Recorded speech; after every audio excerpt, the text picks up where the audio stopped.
یہ قطعی نہیں تھی۔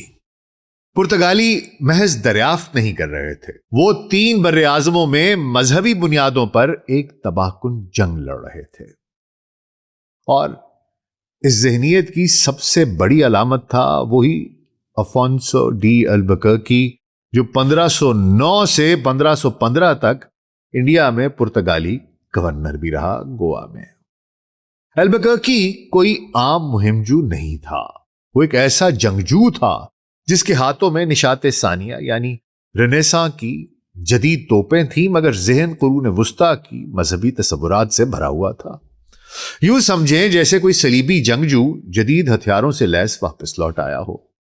جیسا کہ ہم جان چکے ہیں کہ یہ ملعون 1453 میں پیدا ہوا، وہی سال جب قسطنطنیہ عثمانیوں کے ہاتھوں فتح ہوا، سلطان محمد فاتح کے ہاتھوں۔ اس کا بچپن ایسے پرتگال میں گزرا جو 8 صدیوں سے مسلمانوں کے خلاف مذہبی جنگوں میں مصروف رہا۔ اس کے والد نے ریکانکوسٹا کی آخری مہمات میں حصہ لیا۔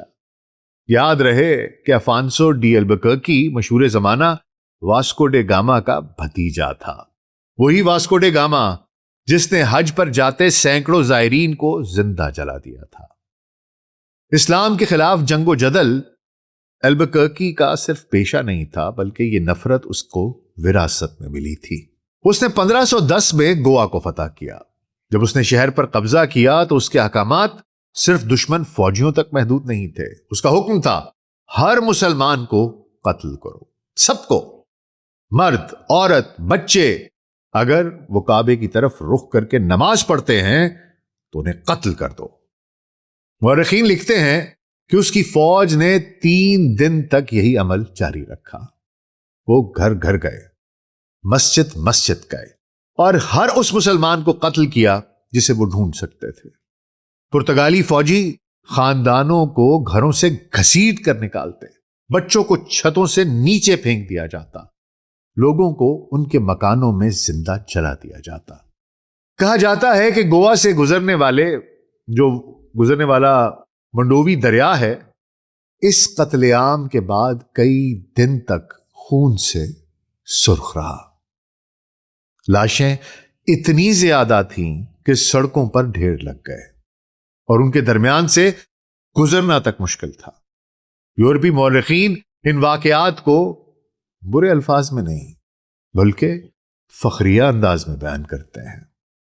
پرتگالی تحریروں میں بیان کیا جاتا ہے کہ البکرکی لاشوں کے درمیان چلتا، صورتحال کا جائزہ لیتا اور اس بات کو یقینی بناتا تھا کہ اس کے احکامات پر مکمل عمل ہو رہا ہے۔ اتنی عجیب بات ہے، جو یورپ آج دہشت گردی کو اسلام سے جوڑتے نہیں تھکتا، البکرکی کو آج بھی اپنا ہیرو ماننے والا وہی یورپ ہے۔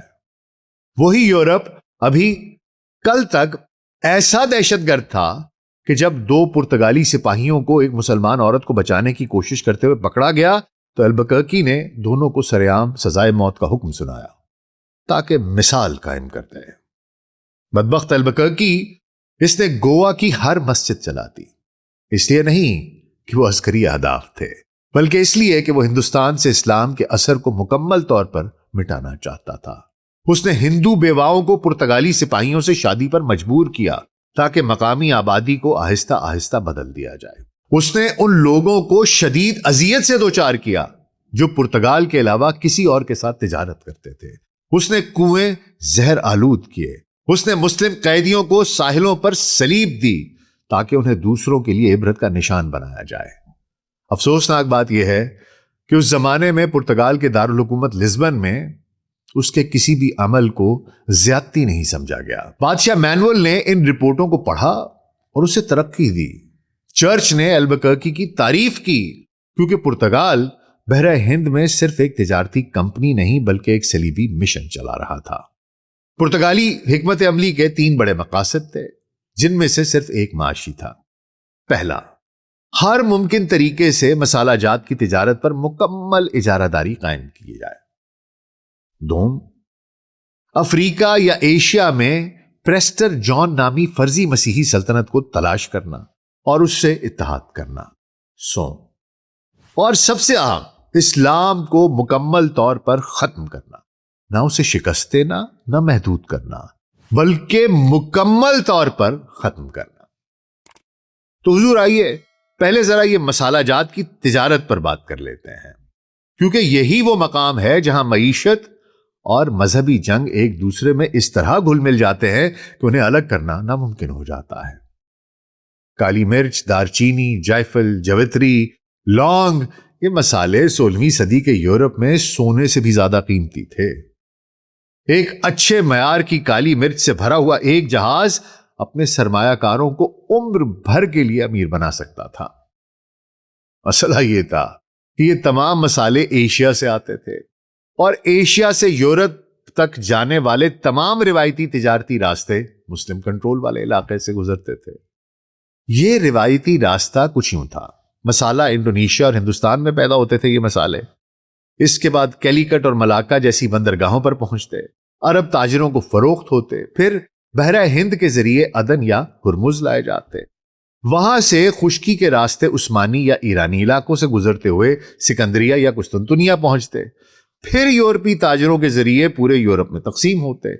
اب ہر مرحلے پر، ہر سٹیج پر کوئی نہ کوئی اپنا حصہ لیتا، وہ اپنا کٹ لیتا، اپنا منافع لیتا۔ یوں جب تک مسالے یورپی منڈیوں تک پہنچتے ان کی قیمتیں اصل قیمت سے 50 سے 100 گنا سے بھی زیادہ ہو چکی ہوتی۔ پرتگالیوں کا مقصد یہ تھا کہ اس پورے نظام میں موجود ہر یہ جو مڈل مین ہیں، جو درمیانی کردار ہیں، ان کو ختم کر دیا جائے، نہ ان سے مقابلہ کرنا، نہ مذاکرات کرنا، بلکہ انہیں مکمل طور پر فنا کر دینا۔ اس لیے پرتگال نے مارکیٹ کے اصول استعمال نہیں کیے، انہوں نے توپیں استعمال کی۔ ان کی حکمت عملی سادہ مگر تباہ کن تھی۔ گوا، ملاکا اور ہرمز، ان جیسے اہم تجارتی مراکز پر قبضہ کرنا، ہر اس جہاز کو ڈبو دینا جو پرتگالی اجازت کے بغیر مسالے لے کر جا رہا ہو، اور ایشین پروڈیوسرز کو مجبور کرنا کہ وہ صرف پرتگالی تاجروں کو ہی سامان فروخت کرے، جو بھی مزاحمت کرتا اسے ایک مثال بنانے کے لیے قتل کر دیا جاتا۔ یہ محض قزاقی نہیں تھی، قزاق صرف جہاز کا مال لوٹتے ہیں، پرتگالی لوٹ مار کے بعد جہازوں کو تباہ کر دیتے تھے۔ وہ جہاز کو قبضے میں لے کر مال بھی لیتے، پھر جہاز کو جلا دیتے اور عملے کو مار دیتے، صرف اور صرف وحشت اور دہشت پھیلانے کے لیے۔ ان کا مقصد یہ تھا کہ مسلم تاجروں کو یہ سمجھا دیا جائے کہ بغیر پرتگالی اجازت تجارت کا مطلب صرف نقصان نہیں بلکہ موت ہے۔ یوں پرانے تجارتی راستے اس قدر خطرناک بنا دیے گئے کہ وہ خود بخود ختم ہونے لگے، اور تمام تجارت پرتگالی کنٹرول والے سمندری راستوں کی طرف منتقل ہو گئی جو افریقہ کے گرد گزرتے تھے، اور یہ سیاہ منصوبہ ان کے لیے کام کر رہا تھا۔ 1510 تک بحیرہ احمر کے ذریعے آنے والے مسالہ جات ان کی تجارت میں 60% کمی آ چکی تھی۔ مصر کی مملوک سلطنت اس وقت اقتصادی بحران کا شکار تھی، کیونکہ قاہرہ کی صدیوں پر محیط معیشت کمزور پڑ رہی تھی، اور البکرکی کا خیال تھا کہ اس نے اب وہ طریقہ ڈھونڈ لیا ہے جس سے وہ اس نظام کو مکمل طور پر توڑ سکتا ہے۔ اس کا منصوبہ اتنا جنونی تھا کہ جب اس نے 1510 میں اسے کنگ مینول کے سامنے پیش کیا تو بادشاہ نے سمجھا کہ وہ مذاق کر رہا ہے، لیکن وہ مذاق نہیں تھا۔ منصوبہ 4 مراحل پر مشتمل تھا، اور ہر مرحلہ پچھلے مرحلے سے زیادہ خطرناک تھا۔ پہلا مرحلہ عدن پر قبضہ، جو بحیرہ احمر کے دہانے پر واقع قلعہ نما شہر تھا۔ اس قبضے سے پرتگال کو مکہ کے سمندری دروازے پر کنٹرول مل جاتا۔ دوسرا مرحلہ حج کے موسم میں جب لاکھوں حجاج مکہ میں موجود ہوتے، بحیرہ احمر کے ذریعے ایک جنگی بیڑا جدہ تک بھیجنا تھا، جو مکہ سے صرف 40 میل دور تھا۔ تیسرا مرحلہ مکہ پر حملہ، حجاج کا قتل عام اور خانہ کعبہ کی مکمل تباہی، نعوذ باللہ، صرف نقصان نہیں، مکمل انہدام۔ چوتھا مرحلہ مدینہ کی طرف پیش قدمی، وہاں سے پیغمبر اسلام حضرت محمد مصطفیٰ صلی اللہ علیہ وآلہ وسلم کے جسد اطہر کو نکال کر پرتگال لے جانا، نعوذ باللہ، اور اسے بطور یرغمال استعمال کر کے عثمانی سلطنت سے یروشلم کا مطالبہ کرنا، نعوذ باللہ۔ یہ بھیانک منصوبہ جو آج بھی ہمارے رونگٹے کھڑے کر دیتا ہے، یہ کسی بڑبولے کا خیالی پلاؤ نہیں تھا، یہ ایک سرکاری فوجی منصوبہ تھا جو لکھا گیا، بادشاہ تک پہنچا، درباری سطح پر سنجیدگی سے زیر بحث آیا، اور جسے بادشاہ نے منظوری بھی دے دی، اسے منظوری بھی مل گئی۔ ایک اور خوفناک بات یہ تھی کہ اگر مکہ پر براہ راست حملہ مشکل ہو جاتا تو ایک بیک اپ پلان بھی موجود تھا، اور وہ شاید اصل منصوبے سے بھی زیادہ خطرناک تھا۔ البکرکی نے تجویز دی کہ اگر مکہ تک پہنچنا ممکن نہ ہو تو دریائے نیل کا رخ موڑ دیا جائے۔ نہ بند باندھنا، نہ معمولی تبدیلی، بلکہ پورے دریا کا رخ بدل دینا۔ اس کا مقصد مصر کو قحط میں مبتلا کرنا، عثمانی سلطنت کی معیشت کو تباہ کرنا اور اسے مجبور کرنا تھا کہ وہ امن کی درخواست کرے۔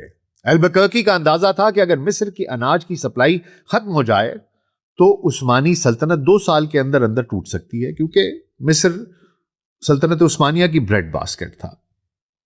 یہ اس دور میں وسیع تر تباہی کا وہ منصوبہ تھا جسے جدید دور میں جوہری جنگ یا نیوکلیئر وارفیئر کی تجویز کے برابر مترادف سمجھا جا سکتا ہے۔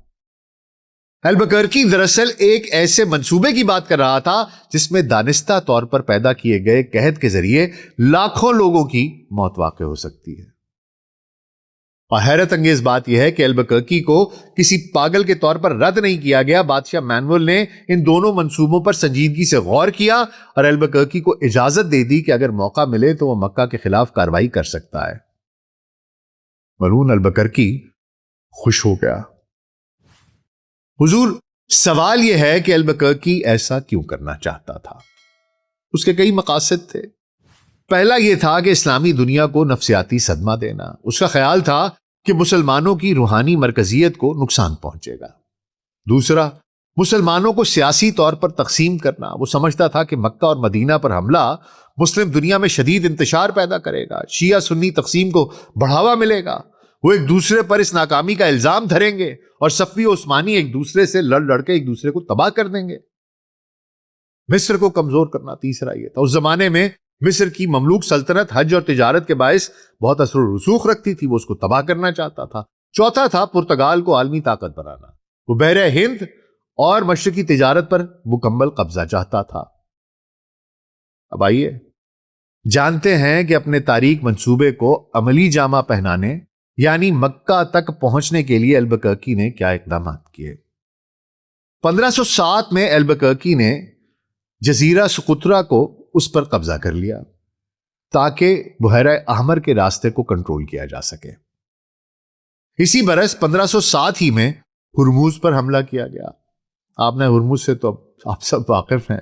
ہرموز پر حملہ کر کے خلیج فارس کے دروازے پر قبضہ کرنے کی کوشش کی گئی۔ ہرموز کا علاقہ اس دور میں بھی اسلامی تجارت کا انتہائی اہم مرکز تھا۔ آج کی طرح اس زمانے میں بھی ہرموز کا علاقہ خلیج فارس کا دروازہ تھا۔ جو ملک بھی ہرمز پر قابض ہوتا وہ ایران کی تجارت کو متاثر کر سکتا تھا، عراق کی تجارت کو متاثر کر سکتا تھا اور پوری عرب دنیا کو دباؤ میں لا سکتا تھا۔ 1507 میں پرتگالیوں نے یہاں قدم جما لیے۔ ہرمز پر قبضے کے ذریعے پرتگالیوں نے ایرانی تجارت اور عرب تجارت دونوں پر بری طرح دباؤ ڈالا۔ پھر اپنے منصوبے کو باقاعدہ شاہی منظوری مل جانے کے بعد 1513 میں البکرکی نے عدن پر قبضہ کرنے کی کوشش کی۔ عدن بحیرہ احمر کا دروازہ تھا۔ باب المندب جہاں ہے اس کے آس پاس کی کہانی ہے۔ اب عدن فتح ہو جاتا تو مکہ کا سمندری راستہ خطرے میں پڑ جاتا، مصر کا رابطہ متاثر ہوتا، حج کے قافلوں پر دباؤ بڑھ جاتا۔ اسی لیے البکرکی کی نظریں عدن پر تھیں۔ اس کا بڑا مقصد تھا بحیرہ احمر کا دروازہ بند کرنا، مکہ اور مصر کو سمندری طور پر ایک دوسرے سے کاٹ کے رکھ دینا۔ یہ حملہ بہت خوفناک تھا۔ اب ذرا لال ساگر کی طرف چلتے ہیں۔ افونسو ڈی البکرکی، اس کی زیر قیادت پرتگالی بیڑا آہستہ آہستہ عدن کے ساحل کے قریب آ رہا ہے۔ سمندر غیر معمولی طور پر پرسکون ہے۔ پرتگالی جہاز افق پر قطار میں نمودار ہوتے ہیں۔ ساحل پر عرب و یمنی محافظ حرکت میں آ جاتے ہیں۔ قلعہ بند دیواروں پر پہرے سخت کر دیے جاتے ہیں۔ شہر کو ابھی یہ یقین نہیں کہ اصل حملہ ہونے والا ہے یا یہ پیش قدمی صرف دھمکی ہے۔ پھر اچانک توپ کا پہلا گولہ ساحل کے قریب پاس پانی میں گرتا ہے۔ دھماکے کی آواز پورے شہر میں گونج اٹھتی ہے۔ اس کے فوراً بعد ایک اور فائر، پھر اگلا فائر اور پھر مسلسل گولہ باری۔ پرتگالی بحری توپوں کے دہانے شہر عدن کی سمت کھل جاتے ہیں۔ سمندر کے اوپر دھواں چھا جاتا ہے، لیکن مملوکوں نے پرتگالیوں کی جنگی حکمت عملی کا مکمل مطالعہ کر رکھا تھا۔ وہ تیار تھے۔ عدن کی بندرگاہ ہلال کی شکل میں کرسنٹ شیپ تھی، دونوں طرف چٹانوں کے بیچ توپیں نصب تھیں۔ عدن کے دفاعی مورچوں سے جواب شروع ہوا۔ توپیں، تیر انداز اوپر سے فائر کرتے ہیں، قلعے کی دیواروں سے گولے اور تیر برسائے جاتے ہیں۔ مقامی سپاہی سمندر میں کھڑے جہازوں کو دونوں اطراف سے نشانہ بناتے ہیں، لیکن مسئلہ یہ ہے کہ سمندر پر موجود جہاز شہر کی دیواروں سے دور ہیں اور محفوظ بھی۔ اب البکرکی حکم دیتا ہے، لینڈنگ ٹیم تیار کرو۔ چھوٹی کشتیاں پانی میں اتاری جاتی ہیں، سپاہی زرہ بند، تلواریں تیار اور ہاتھوں میں بندوقیں، ساحل پر اتر کر شہر کے بیرونی حصے پر قبضہ کرنے کی منصوبے کا آغاز ہو جاتا ہے۔ بیچ ہیڈ بناتے ہیں، کشتیوں کا قافلہ آگے بڑھتا ہے، لیکن جیسے ہی وہ قریب پہنچتے ہیں ساحل سے شدید تیر اندازی اور پتھروں کی برسات ہونے لگتی ہے۔ پہلا حملہ بری طرح ناکام ہو جاتا ہے، کچھ کشتیوں کو واپس پلٹنا پڑتا ہے۔ البکرکی ایک اور حملے کا حکم دیتا ہے، یہ آخری کوشش تھی، ایک بڑی لینڈنگ، زیادہ سپاہی اور تیز حملہ۔ لیکن جیسے ہی کشتیاں ساحل کے قریب آتی ہیں انہیں شدید مزاحمت اور غیر متوقع نقصان کا سامنا کرنا پڑتا ہے۔ پرتگالی دراصل بہت بھاری زرہ پہنتے تھے، ہر سپاہی 80 سے 90 پاؤنڈ وزنی لوہا پہنتا تھا۔ ان کے لیے ریت اور پتھریلے راستوں پر ان سے گزرنا ناممکن تھا۔ مملوکوں کو اس بات کا علم تھا کہ پرتگالی سپاہی اتنی بھاری زرہ پہن کر تیزی سے نقل و حرکت نہیں کر سکتے۔ ان کے گھڑ سوار تیار تھے، وہ ریت اور پانی میں پھنسے پرتگالیوں پر حملہ کرتے اور غائب ہو جاتے۔ وہ اس حکمت عملی کو دہراتے رہے۔ بالآخر پرتگالی 300 فوجی اور 2 جہاز ڈبوانے کے بعد وہاں سے بھاگ کھڑے ہوئے۔ پرتگالیوں کا یہ حملہ ناکام ہو گیا۔ اچانک فائرنگ کم ہو گئی، دھواں آہستہ آہستہ بیٹھنے لگا، پرتگالی جہاز پیچھے ہٹنے لگے۔ عدن فتح نہ ہو سکا۔ پرتگالی بیڑا آہستہ آہستہ سمندر میں واپس کھسک گیا۔ البکرکی اپنے جنگی جہاز پر کھڑا اپنے زخم چاٹ رہا تھا۔ قلعہ فتح نہیں ہوا تھا، ساحل پر قبضہ نہیں ہوا تھا، اور بحیرہ احمر کا دروازہ پرتگالیوں کے لیے بند ہی رہا۔ پرتگالیوں کا عدن پر حملہ ایک ناکام اسٹریٹجک تجربہ بن کر رہ گیا۔ یہ جنگ 3 چیزوں پر مشتمل تھی: سمندر سے پرتگالی توپوں کی گرج، ساحل پر پرتگالی فوج کی ناکام لینڈنگ اور قلعہ بند شہر کی زبردست مزاحمت، اور نتیجہ پرتگال عدن کو جھکا نہ سکا۔ یہ ناکامی اس لیے بے حد اہم تھی کہ پرتگالیوں کی یہی شکست ان کی مکہ پر حملے کے منصوبے کے خاتمے کا آغاز ثابت ہوئی۔ البکرکی سقوطرا واپس آ گیا، لیکن اس نے شکست کے باوجود منصوبہ ترک نہ کیا۔ اسے یہ احساس ہوا کہ اسے عدن صرف فتح نہیں کرنا بلکہ خاموشی سے فتح کرنا ہے۔ حضور، اس کے بعد ملون البکرکی نے کیا کیا؟ اس کا اگلا پلان کیا تھا؟ وہ اس میں کامیاب ہوا نہیں ہوا؟ باقی کا قصہ انشاءاللہ تعالیٰ آپ کو کل سنائیں گے۔ تو کل پھر ملاقات ہوگی، تب تک کے لیے مجھے اجازت دیجیے، اپنا بہت خیال رکھیے گا۔ شکریہ۔